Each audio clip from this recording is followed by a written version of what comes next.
जिस तरीके से सड़कों के ऊपर हमारे मजदूर मारा फिर रहा था, आदरणीय प्रियंका गांधी जी ने बसें भेजी। आज रायबरेली के अंदर अगर पूरा जनपद के अंदर कोई विकास का काम हुआ है तो आदरणीय सोनिया गांधी जी को जैसे हुआ है और कांग्रेस के शासनकाल में हुआ है। कांग्रेस के लोग तो पूरे देश के अंदर राशन पहुंचाने का काम, भोजन पहुंचाने का काम, इलाज कराने का काम पूरे देश के अंदर कांग्रेस के लोग कर रहे थे और रायबरेली में भी कर रहे थे। मैं स्वयं 100 से 150 घरों में प्रतिदिन बाइक से खाना पहुंचाने का काम करता था। ये कांग्रेस है। बीजेपी ने कुछ नहीं किया।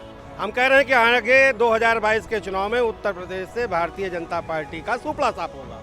हमारे कह देने से कुछ नहीं होगा, जनता तय करेगी, जनता तय करेगी। कभी कांग्रेस पार्टी का गढ़ रही रायबरेली में अब ठीक वैसी ही स्थिति होती जा रही है जैसे देश भर के अंदर कांग्रेस पार्टी इन दिनों अपने अस्तित्व को मोहताज है। वैसे ही हालात इन दिनों रायबरेली में हो रहे हैं, क्योंकि कभी रायबरेली कांग्रेस पार्टी का गढ़ माना जाता था, लेकिन अब हालात ऐसे हो गए हैं कि जो दो पार्टी के यहाँ से विधायक थे उन्होंने चुनावी समर से पहले ही बगावत कर दी है। लिहाजा हम मौजूद है रायबरेली में और ठीक कांग्रेस कार्यालय के सामने ही आप देख सकते हैं ये रायबरेली का जिला कांग्रेस कमेटी का कार्यालय है, तिलक भवन। और कांग्रेस पार्टी के यहाँ पर तमाम जो नेता कार्यकर्ता हैं वो भी हमसे खास बातचीत करने के लिए जुड़े हुए हैं। सर, सबसे पहले अपना नाम बताएं, परिचय बताएं। आशीष द्विवेदी, उपाध्यक्ष शहर कांग्रेस कमेटी रायबरेली।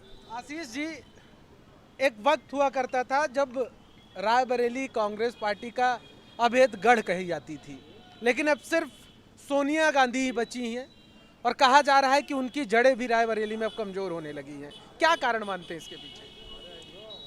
सबसे पहले मैं आपको बता दूं कि जब पूरे देश में मोदी जी की लहर चल रही थी तो 2019 में भी हमने अपने जनपद से सांसद को जिताकर भेजा और 2017 के चुनाव में भी हमारे 2 विधायक थे।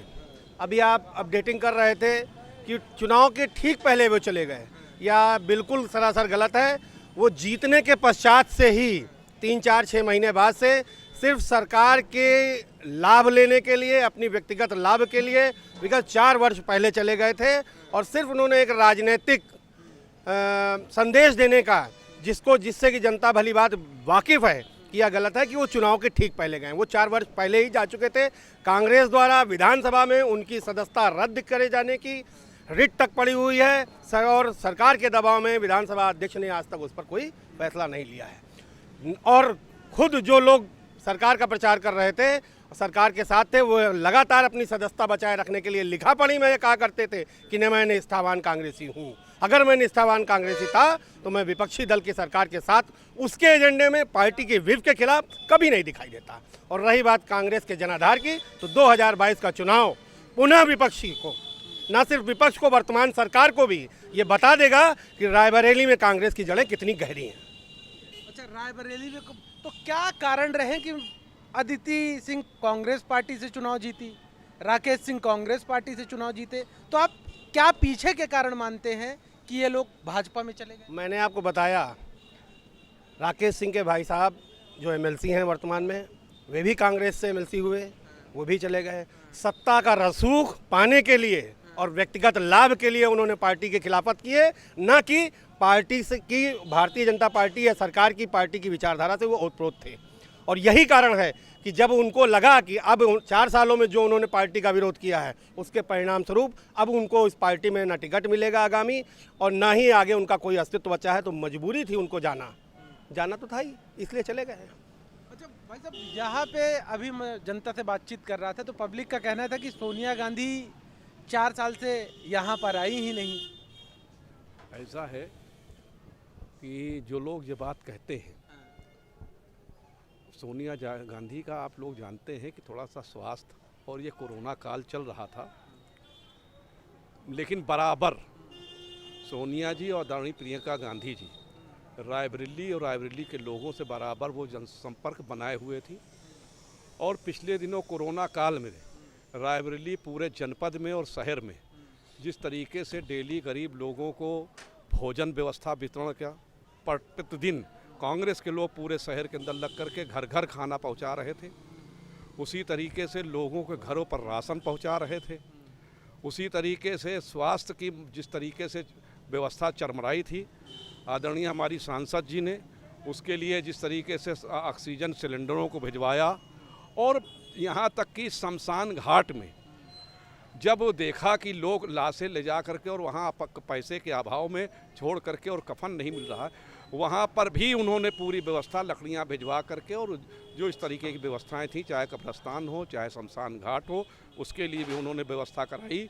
और बराबर वो संपर्क उनकी बराबर कांग्रेस के लोगों के साथ मॉनिटरिंग कर रही थी कि हमारे क्षेत्र में हमारे लोगों के बीच में कहीं कोई समस्या हो, कोई बात हो तो बराबर उनको जो है। और राजनेता, मैं समझता हूं कि राजनेता अगर अपने मतदाता के प्रति, अपने कार्यकर्ताओं के प्रति, अपनी जनता के प्रति अगर वो जागरूक है और वो बराबर काम कर रहा है, बाकी जो लोग थे जो सरकारों में बैठे हुए हैं, चाहे उत्तर प्रदेश की सरकार रही हो, चाहे भारतीय जनता पार्टी की सरकार रही हो, जिस तरीके से सड़कों के ऊपर हमारे मजदूर मारा फिर रहा था, आदरणीय प्रियंका गांधी जी ने बसें भेजी, वो राजनीतिक चीज़ों से ओतप्रोत होकर के उन्होंने जिस तरीके से उनकी बसें लेने से मना कर दिया, बेवकूफ़ बनाते रहे, और हमारा सड़कों के ऊपर कितने लोगों ने दम तोड़ दिया, इसका जिम्मेदार कौन है? कांग्रेस के लोग तो पूरे देश के अंदर राशन पहुंचाने का काम, भोजन पहुंचाने का काम, इलाज कराने का काम पूरे देश के अंदर कांग्रेस के लोग कर रहे थे और रायबरेली में भी कर रहे थे। ठीक है भाई, तब कहा जा रहा है कि जिस तरीके से अमेठी में राहुल गांधी चुनाव हार गए, अब वैसी ही स्थिति रायबरेली में भी होने वाली है। देखिए, कहने को तो कुछ भी कहा जाए, लेकिन ये एक दिवा स्वप्न साबित होगा। जो ये कह रहे हैं कि रायबरेली में भी आदरणीय सोनिया जी चुनाव हारेंगी कभी, ये दिवा स्वप्न साबित होगा, क्योंकि कांग्रेस और सोनिया जी न सिर्फ यहाँ की सांसद हैं, वो एक अभिभावक की तरह अपने दायित्वों का निर्वहन करती हैं यहाँ की जनता के प्रति। आज की डेट में प्रत्येक बेड पर अगर ऑक्सीजन की उपलब्धता हुई है सरकारी अस्पताल में, तो आदरणीय सोनिया जी के प्रयास द्वारा, उनकी सांसद निधि द्वारा हुई। ऑक्सीजन प्लांट लगाया गया जिला अस्पताल में, क्योंकि जो भयावह स्थिति थी कोरोना काल में कि बिना ऑक्सीजन के लोग तड़प रहे थे, कोई भी जनप्रतिनिधि या कोई भी नेता पब्लिक का फ़ोन उठाने से कतराता था कि उसको बेड मुहैया करा सके। उस समय ये जो लोग आज विकास की गंगा बहाने का दावा कर रहे हैं कि उत्तर प्रदेश में रामराज कायम है, अमन चैन कायम है, विकास की गंगा बह रही है, उस समय शासन प्रशासन और तंत्र कहाँ था जब जनता मर रही थी? दर एक इंजेक्शन के लिए, एक पैरासीटामॉल गोली के लिए लोग तड़प रहे थे। कालाबाजारी चरम पर थी। और जो हमारी सांसद जी ने यहाँ सांसद निधि उपलब्ध कराई जिले के लिए, जनता के लिए, उसमें भी मोदी जी का जो निर्देश था कि आपदा में अवसर तलाश करिए, तत्कालीन सीएमओ ने उसमें भी तमाम तरह की अनियमितता बरती गई। जो खरीद हुई स्वास्थ्य उपकरणों की जिला अस्पताल में, उसकी भी अभी जांच हुई है। अभी प्रमुखता से एक दैनिक अखबार ने उसको छापा है कि जो सांसद निधि से पैसा जनता के लिए जिला अस्पताल को, स्वास्थ्य को दिया गया था, उसमें भी थर्मामीटर 450 से लेके और 1500 तक की कीमत में खरीदे गए, और तमाम इस तरह की अनियमितताएं हुई। तो कांग्रेस, देखिए, मेरी बात, विपक्षियों का कहना है कि उत्तर प्रदेश में कांग्रेस पार्टी के पास कोई चेहरा ही नहीं है। आप चेहरे के मोहताज कांग्रेस पार्टी ने कभी रही है न है।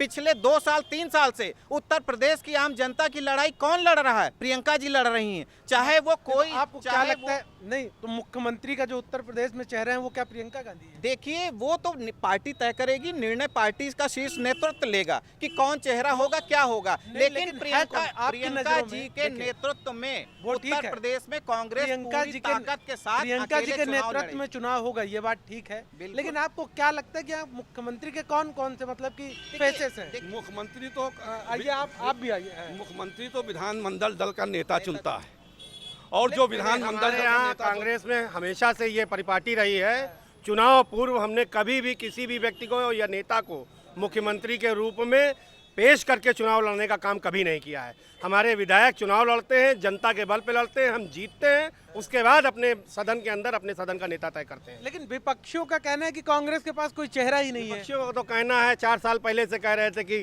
कांग्रेस इस हिंदुस्तान से समाप्त हो जाएगी। समाप्त हो रही है कि बढ़ रही है? समाप्त हो रही है कि बढ़ रही है, यह स्पष्ट है। स्वतः भाजपाई भी समझ पा रहे हैं, सरकार में बैठे नुमाइंदे भी समझ पा रहे हैं। विपक्ष के लोग, हाँ भाई, जवाब क्या कह रहे थे बताइए। विपक्ष का काम ही है यही, कहते रहना और फिर अपनी बात से मुकर जाना, और अंतोगत्वा जब वो काम न कर पाना तो उसे जुमला साबित कर देना। उनके पास कुछ बचा ही नहीं है। जब ज़मीन पर करने के लिए कुछ नहीं है तो ये हमारे अपने घर की बात है। हम चुनाव जीतेंगे, उसके बाद हमारा शीर्ष नेतृत्व तय करेगा। उनको इससे क्या मतलब है? उनको जो कोरोना काल में जो मौतें हुई उनके लिए कुछ करना चाहिए। 750 से ज़्यादा किसान भाई जो है इस आंदोलन में मर गए, उनके लिए सोचना चाहिए। वो ये नहीं सोच रहे हैं, वो ये सोच रहे हैं कौन मुख्यमंत्री बनेगा। भाई ये उनके पेट में क्यों दर्द हो रहा है? ये हमारा अंदर का मामला है, हम लोग इसको बैठ के कर लेंगे। उनका ये कहना कि नेता ही नहीं बचा उत्तर प्रदेश उनके कहने से क्या होगा? हमारी ग्रामीण इकाइयां तक बन चुकी हैं, हमारे न्याय पंचायत सदस्य हैं, उनके कह देने से आप मान लेंगे? वो ब्रह्मा हो गए? बिल्कुल नहीं। हम भी बता रहे हैं आपको, हम बता रहे हैं हमारे पास नेताओं की कमी नहीं है। अगर हम ठीक है, हमारा शीर्ष नेतृत्व आगे आने वाले 2022 के चुनाव में भारतीय जनता पार्टी का सुपड़ा साफ होगा संपूर्ण उत्तर प्रदेश में, तो क्या आप मान लेंगे? हमारे कह देने हमारे कह देने हम नहीं, कह रहे हैं, कह रहे हैं, हम कह रहे हैं, आप पूछिए। पूछिए। हम कह रहे हैं कि आगे 2022 के चुनाव में उत्तर प्रदेश से भारतीय जनता पार्टी का सुपड़ा साफ होगा। हमारे कह देने से कुछ नहीं होगा, जनता तय करेगा, जनता तय करेगी। तो विपक्षियों का तो काम ही है, आप जिस चैनल से दूसरे चैनल वाले कहते होंगे अरे इस चैनल की तो कोई टीआरपी ही नहीं है, ये तो लोकल है, तुमसे लेके जा रहा, चलेगी भी नहीं, ये भी बता देंगे। लेकिन हम ये तो नहीं मान लेंगे। हर मीडिया वाले को हम जिस प्रकार से बराबर सम्मान देते हैं, वही जनता काम करती है। हर राजनीतिक दल को बराबर सम्मान देती है, काम करने वाले को गद्दी पे बैठाती है। 700 से अधिक किसान भाई आंदोलन करते हुए पिछले 1 वर्ष में मर गए। उनके परिवार को मुआवजे की बात करिए, परिवार को उनके पुनरुत्थान की बात करिए। उनके घर में अगर खाने कमाने वाला मर गया है तो उसकी भरपाई कैसे होगी? सरकार का काम ये है। सरकार का काम विपक्षी पार्टियों के घर के अंदर क्या चल रहा है ये जानने का काम नहीं है। जनता के घर में क्या चल रहा है ये जानने का वो राजनीतिक सेवक है।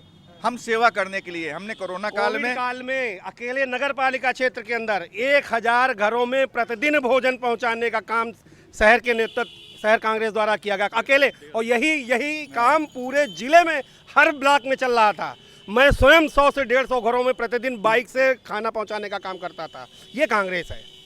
बीजेपी ने कुछ नहीं किया। ये भारतीय जनता पार्टी, समाजवादी कार्यकर्ता पार्टी वो छिप गया। पूरा विपक्ष दिखाई नहीं पड़ा। आपको कोई दिखाई पड़ा सड़क पे हमारे सिवा? कहाँ है कोई? जिनको आप कहते हैं रायबरेली के अंदर तथाकथित नेता, विपक्ष के नेता या कांग्रेस में रहे, कांग्रेस का विधायक कह रहे थे या कांग्रेस के एमएलसी रहे, ये कहाँ थे? खाली जनता का दर्द खाली राजनीति करने के लिए हो तुम लोग हो? दर्द जनता का दर्द दे किसके घर में गए खाना भोजन पहुंचाने के लिए?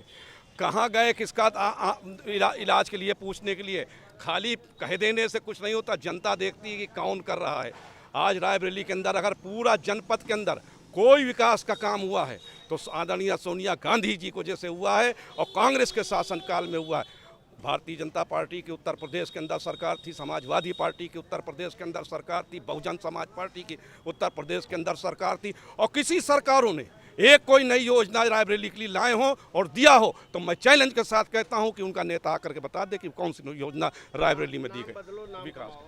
तो ये रायबरेली के कांग्रेस पार्टी के कार्यकर्ता थे जिनका कहना था कि कांग्रेस पार्टी अभी भी मजबूत है और मजबूती के साथ मिशन 2022 में जुटी हुई है। कैमरा पर्सन समर के साथ मैं Rupesh Mishra, the fact India, Raebareli.